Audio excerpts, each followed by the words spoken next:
students, welcome to my channel. I am Shruti Awasthi and today we will be discussing about chapter 5 of class 9th. ये इस chapter का last part है. इसमें हम इस chapter को फिनिश कर देंगे एंड इसके बाद हम फर्दर वीडियोस में question answers, MCQs, assertion reasoning के बारे में हम डिस्कस करेंगे. And if you want more such videos then you can subscribe to my channel. Okay, so अब हम बिना कोई टाइम वेस्ट करें आज का हम टॉपिक देख लेते हैं कि आज हम क्या स्टडी करने वाले हैं. आज हम vacuoles, difference between plant animal cell का एक डिफरेंस देखेंगे और सेल डिवीजन में दो टाइप के सेल डिवीजन होते हैं, माइटोसिस और मियोसिस. इसके बारे में हम स्टडी करेंगे. ये चैप्टर का फाइनल है, फिनाले है. ओके, फिर उसके बाद आप चैप्टर 5 से फ्री हो जाओगे. ओके, सो अब अपने फर्स्ट टॉपिक पे आ जाते हैं, दैट इज़ वैक्यूल. तो वैक्यूल क्या होता है? Vacuole is a structure inside the cell. Okay, कि सेल के अंदर एक स्ट्रक्चर प्रेजेंट होता है जिसके अंदर फ्लूइड प्रेजेंट होता है. ब्लू वाला देख रहे हो आप, ब्लू वाला स्ट्रक्चर जो बना हुआ है जिसमें सेल सैप लिखा हुआ है. सेल सैप का मतलब होता है सेल का फ्लूइड. ये एक सिंगल मेम्ब्रेन से बाउंडेड होता है या सराउंडेड होता है जिसको हम टोनोप्लास्ट कहते हैं. टोनोप्लास्ट इतना इंपॉर्टेंट नहीं है but vacuole is. So vacuole क्या है? It is a structure inside the cell जिसके अंदर क्या होता है? फ्लूइड प्रेजेंट होता है. ओके, थोड़ा और डिटेल में देख लेते हैं कि ये क्या क्या स्टोर करके रखता है. ये स्टोरेज सैक्स होते हैं. ठीक है, इसके अंदर सॉलिड और लिक्विड कंटेंट दोनों के लिए जगह होती है. ठीक है, अब ये क्या होते हैं? स्मॉल एनिमल्स के अंदर तो स्मॉल साइज़ के होते हैं और प्लांट्स के अंदर बहुत ज़्यादा साइज़ के होते हैं. मतलब वो 50 to 90% एरिया ले लेते हैं सेल का. ठीक है, तो वैक्यूल्स प्लांट्स में ज़्यादा स्पेस लेते हैं और एनिमल्स में कम स्पेस लेते हैं. एनिमल सेल में, एनिमल्स में नहीं, एनिमल सेल में. ठीक है, एनिमल सेल के अंदर वैक्यूल प्रेजेंट होते हैं, ये ध्यान रखना. ओके, सो ये हमारे सेल को टर्जिडिटी और रिजिडिटी प्रोवाइड करता है. टर्जिडिटी क्या होता है? मतलब थोड़ा सा सूजा हुआ. ठीक है, मतलब जिससे सेल जो है थोड़ा सा सूजा सा लगे, स्वेलअप लगे, वो प्रोवाइड करता है. और थोड़ी कठोरता. ठीक है, ये नहीं बिल्कुल ही लुंजू पुंजू हो रहा है, फ्लेक्सिबल है, बिल्कुल ऐसा नहीं. ठीक है, अब नेक्स्ट पॉइंट पे आ जाते हैं कि वैक्यूल के अंदर क्या क्या चीज़ें स्टोर होती हैं. बहुत सारे सब्सटेंसेस स्टोर होते हैं जैसे कि अमीनो एसिड हो गया, शुगर हो गया, ऑर्गेनिक एसिड, प्रोटीन्स हो गए. ये सारी चीज़ें सेल को जिस चीज़ की नीड होती है वो वैक्यूल के अंदर स्टोर करके वो अपने अंदर रखता है. ठीक है, अमीबा का जो फूड वैक्यूल होता है वो बहुत ज़्यादा स्पेशलाइज फंक्शन परफॉर्म करता है. क्यों? क्योंकि अमीबा का अगर आपने स्ट्रक्चर देखा होगा तो उसका फूड वैक्यूल भी काफ़ी बड़ा होता है. क्यों? क्योंकि वो जो भी फूड को इंगल्फ करता है वो कहाँ इंगल्फ करता है? फूड वैक्यूल के अंदर. ओके, अब नेक्स्ट पे आते हैं. नेक्स्ट इज डिफरेंस देख लेते हैं, दैट इज प्लांट और एनिमल सेल. की प्लांट और एनिमल सेल का क्या डिफरेंस है? प्लांट सेल में क्या? सेल वॉल प्रेजेंट होती है. ठीक है, और एनिमल सेल में सेल वॉल एब्सेंट होती है. ठीक है, अब प्लांट सेल में वैक्यूल्स जो होते हैं बहुत बिग साइज के होते हैं. अभी हमने देखा डायग्राम में भी कि जो प्लांट सेल है उसके अंदर कितना, अभी हमने पढ़ा था प्लांट सेल के अंदर जो वैक्यूल का साइज़ होता है वो कितना बड़ा होता है? 50 to 90% वो उसका स्पेस ले लेता है सेल का, है ना. तो वैक्यूल ऑब्वियसली बात है बहुत ज़्यादा बड़ा होगा साइज़ में, है ना. और जो एनिमल होता है, एनिमल का जो वैक्यूल का साइज़ होता है वो छोटा होता है. प्लास्टिड्स हम पिछले वाली वीडियो में हम डिस्कस कर चुके हैं. अगर किसी ने नहीं देखे तो वो वाली वीडियो आप देख सकते हो जाके. तो प्लांट सेल में प्लास्टिड्स प्रेजेंट होते हैं और एनिमल सेल में प्लास्टिड्स एब्सेंट होते हैं. ओके, प्लांट सेल में न्यूक्लियस क्या करता है? एक तरफ लाई करता है. मतलब कहीं पे जो सेल है तो वो एक तरफ कहीं पे लाई कर रहा होगा. ठीक है, न्यूक्लियस. एनिमल सेल में जो न्यूक्लियस होता है बिल्कुल सेंटर में होता है. न्यूक्लियस के अंदर क्या कैरी होते हैं? DNA मटेरियल्स कैरी होते हैं. राइट, याद है आपको? अगर नहीं याद तो एक बार रिवाइज कर लेना मेरी वीडियो से. ओके, मैं लिंक डिस्क्रिप्शन में दे दूँगी.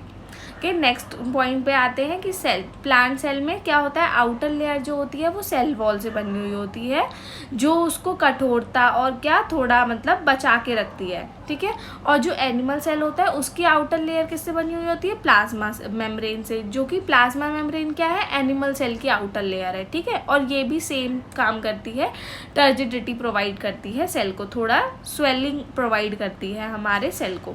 ठीक है, अब नेक्स्ट आते हैं, नेक्स्ट स्लाइड पे आते हैं, दैट इज सेल डिवीजन। कि सेल डिवीजन क्या होता है? सेल डिवीजन एक प्रोसेस होता है जिससे क्या होता है, कोई भी न्यू सेल फॉर्म होते हैं, ठीक है। सेल डिवीजन नाम से ही पता चल रहा है, सेल को क्या कर रहे हैं हम, डिवाइड कर रहे हैं, है ना। तो सेल को डिवाइड करने का जो प्रोसेस होता है उसको क्या बोलते हैं, सेल डिवीजन बोलते हैं। New cell, the process by which new cells are formed is called cell division, ठीक है। अब सेल डिवीजन हम क्यों करेंगे, कब करेंगे? अब जैसे कहीं तुम्हें चोट लग गई या तुम्हें कहीं इंजरी हो गई या कोई सेल बहुत ज़्यादा पुराना हो गया, तो उसमें क्या सेल डिवीजन हेल्प करता है, ठीक है। सेल डिवीजन क्या करता है, न्यू अपने सेल्स को ग्रो करता है, ठीक है। तो in order to grow replace old injured cells, इसमें हमारा सेल डिवीजन काम आता है, ठीक है। तो सेल डिवीजन दो टाइप का होता है, एक होता है माइटोसिस और एक होता है मियोसिस। सबसे पहले हम माइटोसिस का देख लेते हैं, ठीक है। इस डायग्राम में देखो कि माइटोसिस में जो सेल है, पहले पूरा एक सेल था, अब वो धीरे धीरे क्या हो रहा है, डिवाइड होना स्टार्ट हो रहा है। जब वो डिवाइड हुआ तो उसके एक सेल के अंदर देखो एक पर्पल वाला भी आया है और एक ब्लू वाला भी आया है ना। और दोनों सेल में पर्पल ब्लू दोनों आए हैं। पर अगर हम उसी साइड मियोसिस का देखें, मियोसिस में देखो इसमें पर्पल और फिर थोड़ा सा ग्रीन था, थोड़ा सा ग्रीन आना चाहिए था ना, तो नहीं आया। दोनों के पास क्या आया, पर्पल और उसके बाद ग्रीन, तो उसके पास कमी हो गई ना, मतलब उसके पास पर्पल होना चाहिए तो उसका पर्पल है ही नहीं, ठीक है। अभी थोड़ा सा कंफ्यूजिंग लग रहा होगा, आई नो। अभी हम अगली स्लाइड में अलग अलग इंडिविजुअली पढ़ेंगे तो आपको फटाफट से समझ में आ जाएगा, ओके।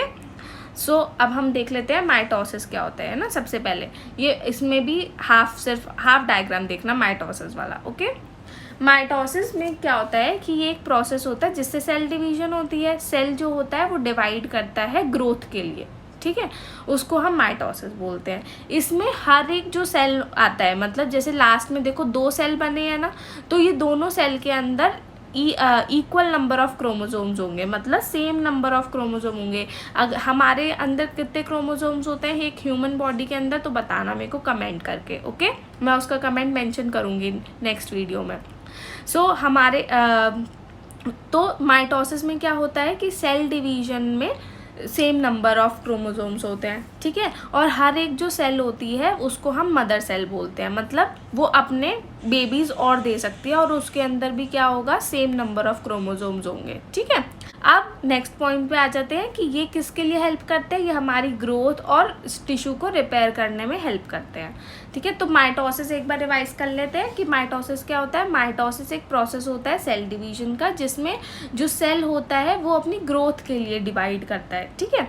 इसमें जो सेल है, हर एक जो सेल अगर डिवाइड भी हो रहा है वो, तो भी वो मदर सेल कहलाएगा। क्यों? क्योंकि वो आगे भी अपने बेबीज दे सकता है और आगे जो बेबीज देगा उनके अंदर भी सेम नंबर ऑफ क्रोमोसोम्स होंगे, ठीक है। हर एक जो सेल होगा वो 2 डॉटर सेल्स तो देता ही देता है, ठीक है, मतलब जो उसने बच्चे दिए उसको क्या बोला, डॉटर सेल्स, ठीक। अब ये जो माइटोसिस होता है कहाँ पर यूज़ होता है, तो माइटोसिस हमारे ग्रोथ और जैसे रिपेयर करना है टिश्यू में कुछ चीज़, तो उसमें माइटोसिस का प्रोसेस होता है सेल के अंदर, ठीक है। अब हम मियोसिस पे आ जाते हैं कि मियोसिस क्या होता है। सो मियोसिस हमारे रिप्रोडक्टिव ऑर्गन्स, रिप्रोडक्टिव जो टिश्यूज़ हमारे एनिमल्स या प्लांट सेल्स में प्रेजेंट होते हैं उसको वो क्या करते हैं, डिवाइड होते हैं।